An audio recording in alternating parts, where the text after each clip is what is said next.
Hey guys, welcome to Tick Back Time. My name is Leonard and today we're going to do a review of the Steinhart Ocean One 39 ceramic. So today I will show you guys what the Steinhart box is like. I didn't do it for the Seiko models because Seiko, the box is really nothing to shout about, and they don't really have a standard way of packaging their watches. Most of the time it comes in their white box, but sometimes it comes in, different funkier boxes. So I'm not really going to waste my time boring you guys with Seiko boxes. But for Steinhart, just a very quick one. This will be how your watch comes packed to you, alright? So it comes in this pretty nice faux leather black box, and your watch is well protected with this sponge over here. Paperwork will be inside, and of course your watch will come on this pillow over here. Alright, okay, that is very fast. We'll get that out of the way. And today, the star of the show, oops, it's upside down, is of course the Steinhart Ocean 39 ceramic. And alright, let's get into the specs before we move on to the watch itself. It is a 39mm case width watch, obviously, and in terms of lug to lug, it's 47mm.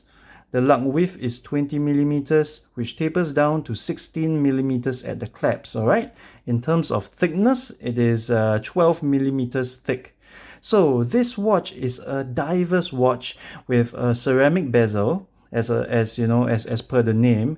And one of the reasons why I got this watch is because I didn't really have any watches with a nice glossy ceramic bezel in my collection before I got this. So I thought it would be a good addition to my ever-growing watch collection. And of course, at first glance, it looks like a Rolex Submariner. You can't get out of that. You really can't avoid that. And I will speak more about this homage topic later on in the video. But for now, let's look at the watch itself, shall we? So it's pretty well finished, I would say, in terms of the brushing. The brushing is quite well done. Of course, in this lighting, you can't really tell. It's polished at the sides, which extends all the way to the bracelet. So you see, it's such a fingerprint magnet. And the bracelet is fully brushed as well. The center link is not polished. So I would say that it's quite a subtle design in that sense. It's not very blingy. Steinhart, the cases that they use, they tend to recycle this case for almost all of their Ocean One series. Of course, this is the 39mm size, but for the 42, it'll be exactly the same as this watch, just that, the case is bigger. And I've noticed something from browsing around the Steinhart Facebook page. The hands that they use on the watches, they are exactly the same hands. So when you buy the 42mm watches, the hands will not extend all the way out to the end of the chapter ring here, as you can see with the 39. And that is really something that I did not notice at first, I'll be honest.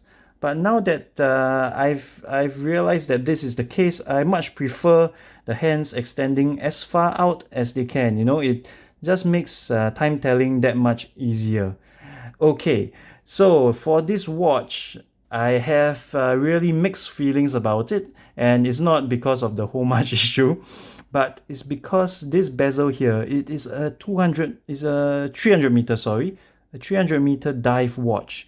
But the bezel is one of the worst bezels that I've had in the history of me owning dive watches, alright?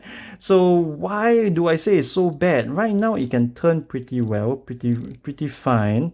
But when I first got this watch, I could not do this at all. I had to use two fingers, and it was really a pain to get the bezel turning.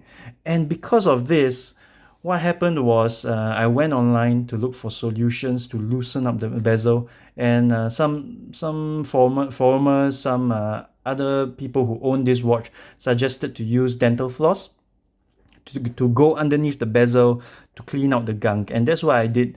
But what happens is dental floss, it frays, so a lot of the floss got stuck underneath this bezel. And that's not the worst part. So, knowing that the floss was stuck underneath and the bezel did not really operate as it should, I tried to pry out this bezel. And I'm now warning all you current and future Steinhart owners, this bezel is not meant to be pried out. It is not the same as Seiko SKX bezels. It's not the same as Seiko Turtle bezels. It has this locking mechanism, or so I've read, that many of the Submariner homages have, and because of that, you can't easily pry out the bezel. So I did that. I tried that, and I failed miserably. So what happened was I scuffed up my watch. There's a ding over here. I managed to polish it out as best I could, and there are scuffs over here. Yeah, as you can see down here, as well as underneath the bezel here. It's not too bad. It's still pretty okay, but you know, it's a relatively new watch, and you know, to get it scuffed up like that, it really broke my heart a little. So this is why I can't really recommend this watch to those of you considering getting a Rolex homage watch. And okay, now since I've mentioned it, let's get into this topic of homage or homage watches. So the Rolex Submariner is definitely one of the most beautiful watches out there, the most iconic watches. That's really one of my personal dream watches to own by Rolex. I know it's not the most expensive watch that Rolex has. In fact, it's one of the cheaper ones, but it's still, you know, 10, 11, 12 grand worth of money. So I'm not at that level yet. I'm not ready to get a Submariner yet. It's also very hard to find from what I've heard. You have to be on a waiting list and whatnot, but that's a topic for another day, all right? So this Steinhart, it looks like a Submariner, except for the case. And, you know, the Mercedes hands is the main thing that people have issues with. And to me, I did, you know, resist this urge to buy homage watches for a very, very, very long time, until I finally took the plunge and I got this. And I can say that now that I have it, I don't really care. It doesn't really matter to me that this is not an original design. Is a so-called you know, tribute to the Rolex Submariner, for a better word, you know, instead of saying it's a homage. But I just enjoy it every day because it just looks nice, and there's a reason why that Rolex Submariner became such an icon, because it's just very eye-pleasing. So I managed to get this at around $500 over, and I think it's a very, very good stand-in for the Rolex Submariner. It also let you know whether the Submariner is really the watch for you. You know, sometimes you don't want to take the plunge immediately. You may regret it along the way. I mean, even though the secondary market is very, very hot for Rolex Submariners, but you don't want to be plonking down $12,000 to regret your purchase, and maybe you want to go for something else. You know, you want to go for an Omega, you want to go for an AP.